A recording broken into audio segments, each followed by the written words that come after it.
Hello and welcome to the Global Hydrogen interview series, where we're going to take a rapid dive into a market that some are calling the new oil of the 21st century. My name is 𝗦𝗵𝟐𝗱𝗫 and I'm the Director of the Global Energy Transition Dialogues at Gulf Intelligence. And I'm very glad to have Dr. Stephen Griffiths with me today. Stephen is the Senior Vice President of Research and Development at 𝗏𝗄𝗏 University in Abu Dhabi. Hi, Stephen. Hi, Michelle. How are you doing?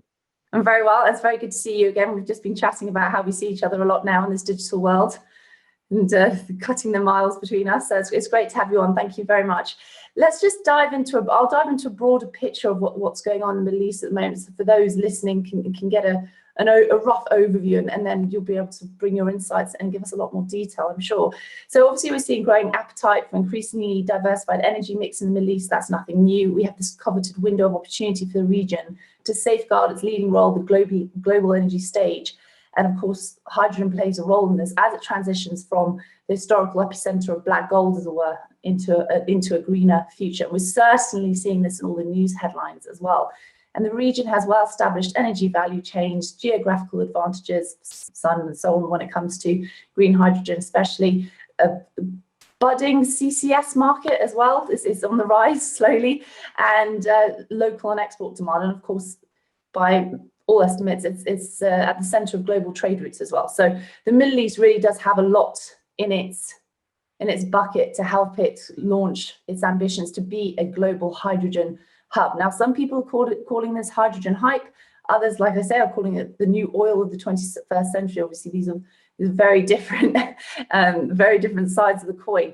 But all agree that regulatory goalposts are still largely missing. So, from the Middle East perspective, Stephen, what progress would you like to see this year to really start making these news headlines that we're saying about the Middle East being a global hydrogen hub? How to make those a reality? Well, it's a good question, Michelle, and I thank you for inviting me today. So if I look at the notion of hydrogen economy, to me, that's a large-scale supply and demand of hydrogen. And with that large-scale supply and demand of hydrogen, you have to have very robust transmission and distribution and storage as well, because we're trying to create the entire value chain. And not just having the ability to supply hydrogen, you want to be able to use it across multiple end-use sectors. When you have the use across different sectors, you also, within a given context, you want to know what your purpose for hydrogen is. Do you want to just use hydrogen locally? Do you want to use it locally, small scale, large scale, perhaps in multiple industries, or do you want to be an exporter? To answer this question, I think you really have to think about the strategy that a particular country or region or geography is going to take around hydrogen. In the Middle East, you pointed out very well, we have great opportunities to leverage what they call the blue or the green hydrogen, great solar resource, great natural gas resources. We can couple that with carbon capture for blue hydrogen. The challenge I see, and the answer to your question, in my view, is that we need to create a little bit better strategic frameworks in order to pin down exactly how we will contribute to hydrogen economy. When I say this, visions are perfect. You have a vision, you want to do something grand around hydrogen, that's good. I think we've accomplished that. Strategically, though, we need to start to lay out what we specifically want to do, what the roadmaps look like on smaller timescales, say 5 years at a time. And then within those roadmaps, to your point, what we really want to do, lay out the policies that allow us to do what we need to accomplish, either in local use or in export. Policies, we have regulations, we have the standards, we have funding for R&D, we have fiscal policy, we have financial for supply and demand balancing. So I think what we need to do really specifically here in the region is start to pin down where we want to play in hydrogen and be very specific about it and leverage these great resources we have.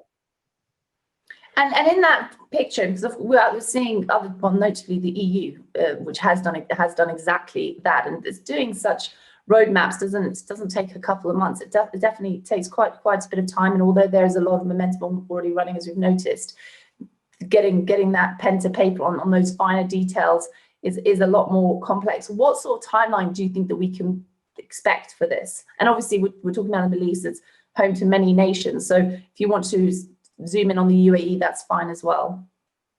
Well, so if you look at where we are globally, right now there's been a very big push around trying to get hydrogen going in the energy sector because net zero 2050 has become the vogue thing to talk about. We're trying to go to address climate concerns very quickly. So if we're going to be in that game to help the world go to net zero, at least many countries in the world really substantially reduce their carbon emissions across multiple sectors within 30 years.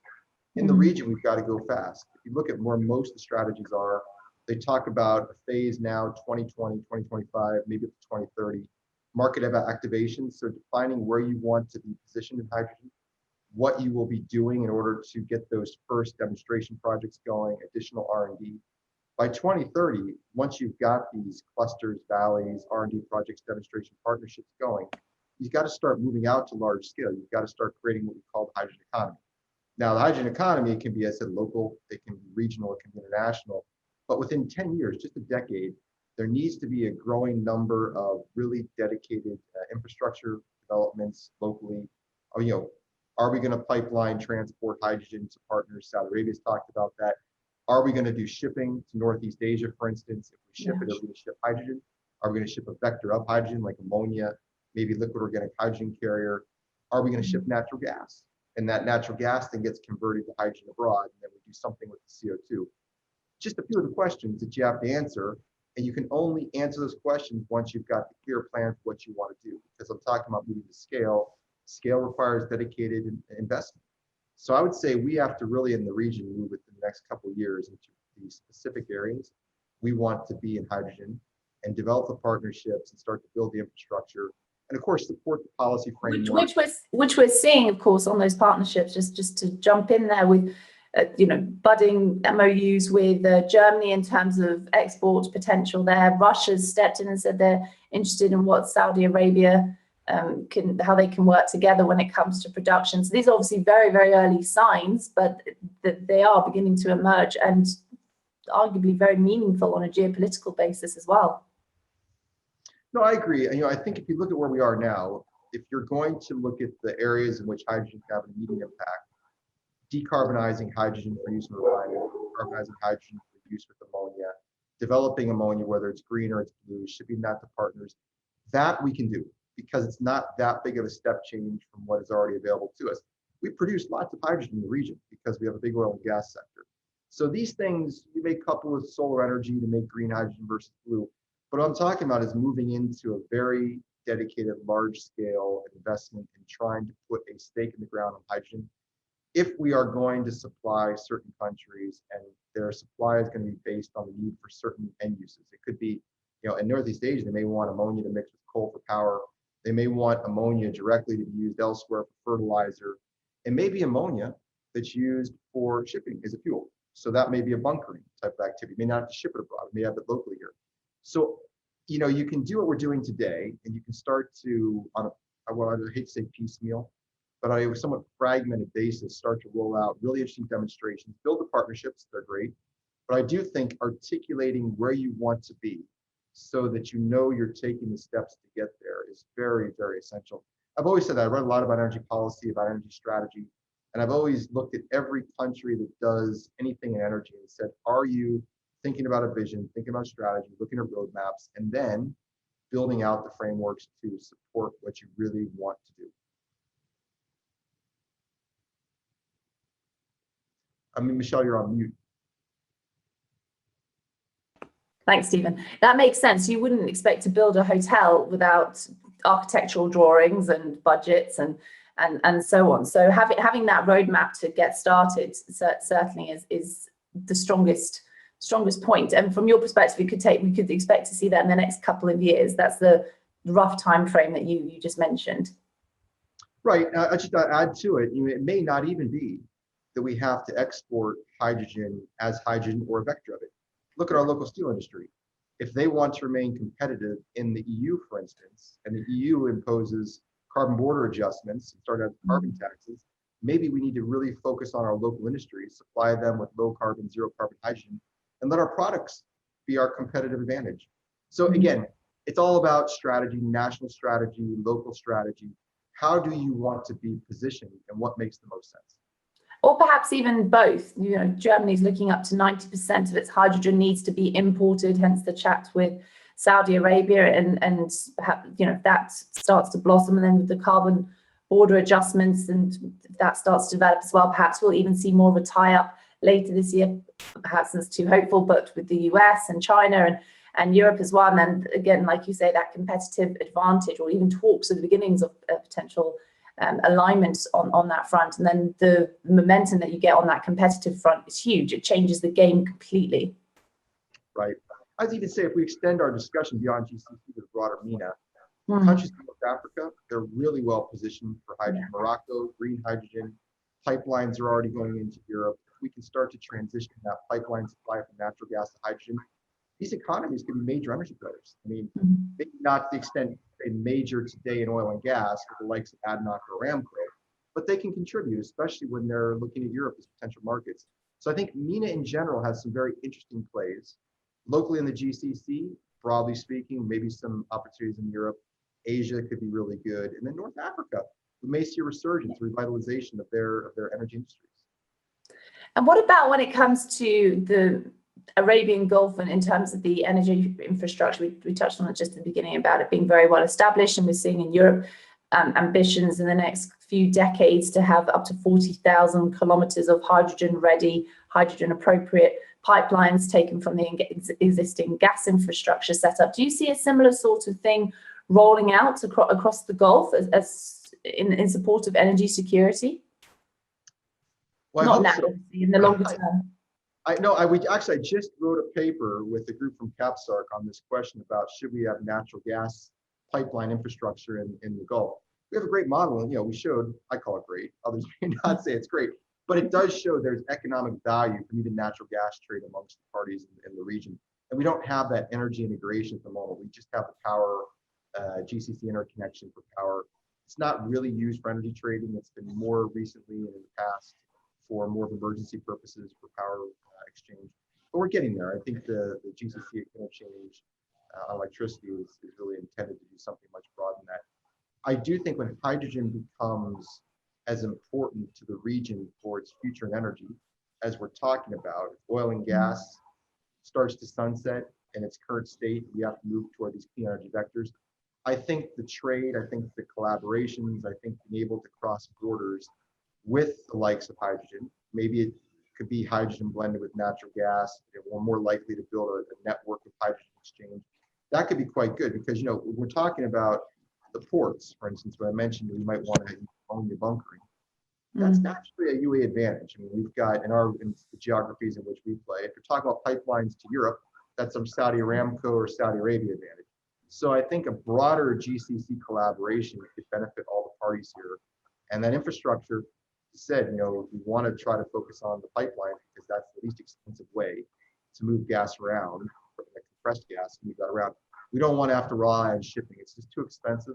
If you're able to produce low-cost blue or green hydrogen, you don't want to top that up with a bunch of costs as far as trying to get shipping from liquefaction of hydrogen or conversion to ammonia, cracking ammonia, and even these more challenging liquid organic hydrogen carriers, hydrogenation, energy companies on that. It's not good. So pipelines, I think, would be good. And we've already been looking at this, at least in the research side, around natural gas. It seems to make sense economically.